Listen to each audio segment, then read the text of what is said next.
I've learned Taiwanese for 2 years. So Mandarin, and I do call it Mandarin. I don't call it Chinese Uh-huh. because Chinese, I think, is a better name for the language family, Okay. Sinitic languages. And I do not consider, for example, Cantonese, Taiwanese to be dialects of that. They are their own languages within that family. But I don't judge people who say Chinese. I just say Mandarin. I grew a bit of a political consciousness after moving here. It's one of the reasons why I stay. Mhm. And I kind of started to realize Mandarin was only introduced to Taiwan in 1945 by the KMT, Mm. who came here, occupied Taiwan on behalf of the Allies. Japan never actually officially ceded Taiwan specifically to the KMT, Mm. and then immediately introduced a national language program forcing people to learn Mandarin. Mm. But honestly, very few people in Taiwan at the time spoke it. And they did have a sort of unspoken or sometimes spoken policy of eradicating both Japanese, which was the language of education here, and Taiwanese, because first, many of those KMT, I'm going to say refugees, many were refugees. A lot of them looked down on Taiwanese as like a Bundi, like a local kind of low class language, and it is not, Mm. you know. And secondly, they felt that if people were allowed to, oh, something fell, able to continue to speak their mother language, that could become the language of resistance. Mm. So they banned a lot of songs in Taiwanese, even ones without political content. Mm. Like, the Cold Spring Wind was banned. I think it's Wang Chun Feng, or Flowers in a Raining Night. These are not political songs, but they were banned just because they were in Taiwanese. Mm. And so I started to feel a little demotivated about Mandarin, because although it helps me in my daily life, it's the language I use to live my life outside of my teaching job and my marriage. I kind of felt it was kind of a colonial language. Mm. Yeah. And so I felt like if I really want to get in touch with something a bit more local in Taiwan, I really have to learn Taiwanese. Mm. You could also call Taiwanese a colonial language because Taiwanese settlers came in over centuries and sort of uprooted indigenous, indigenous people. And of course, like Hakka was a bit repressed as well. But if we're going to talk about the mother language of most Taiwanese before 1945, that's going to be Taiwanese. Mhm. Yeah. It's been a bit hard because most of my neighbors don't speak it. Mm. So I live in a very dark blue community. That means like very pro KMT, like maybe like their grandparents came over from China in 1949. Mhm. And they're nice people, but they don't speak Taiwanese. So I have to basically like leave my neighborhood to use it. So there's not many resources available, right, for learning Taiwanese from an Not English really. background? There are a few. Uh, I have the book, there's a podcast called Bite Size Taiwanese. okay. And there's another podcast, it's called like Taiwan Lang, Taiwan Shi, or something, like Taiwanese people, Taiwanese stories. And they use very basic level Taiwanese to like talk about Taiwanese issues, Mm. like the history of the oyster or something. Mm. I don't fully understand them yet, but I listen to them as kind of like just to get a feeling for the language. There are other, like I use the Mary Knoll series. I have it right here to learn Taiwanese. Oh, I okay. can't.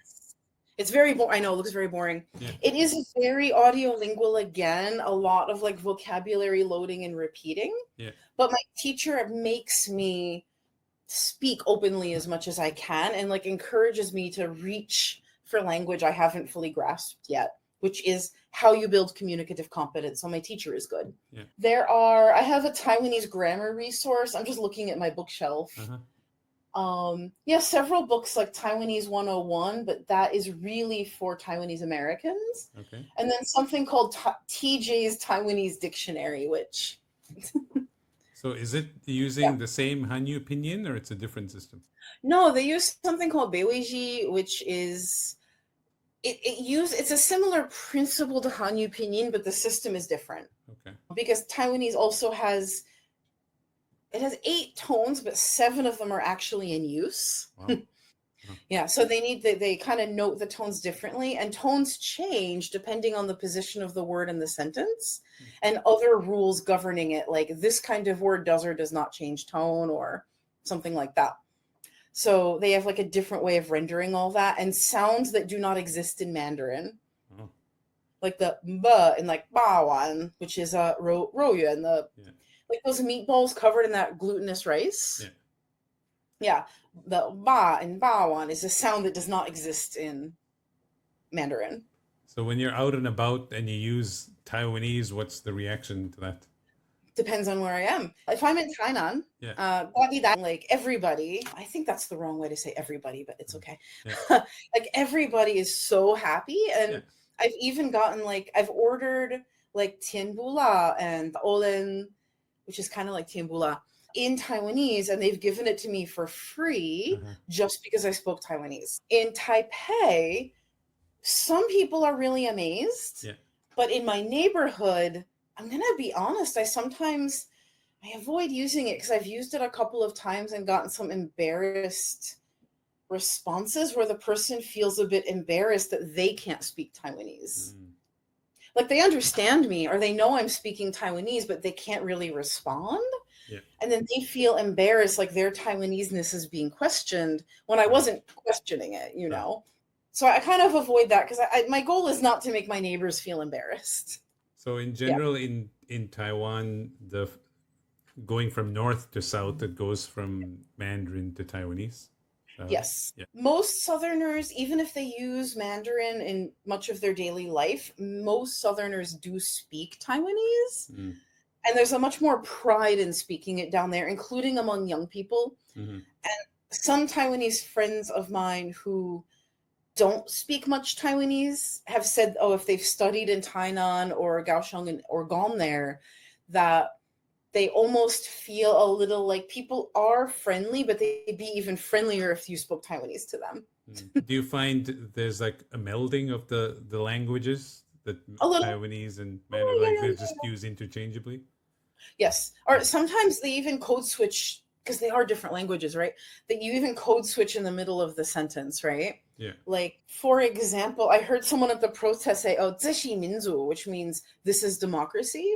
But the Minzu, actually, I think the Taiwanese is similar. I think it's like Minzu. I think it's the same, but it was kind of a code switch, 这是, like this is democracy. Mm-hmm. Or like, 乌朗不喜欢, like some people don't like it. Mm-hmm. Yeah. Or, oh, 台湾人是这种人, you know, you kind of get half Taiwanese, half Mandarin. Right. Yeah. And even just like pronouncing like Lao Shi becomes Lao Si and stuff like that. Yeah. The dropping of the H Yeah.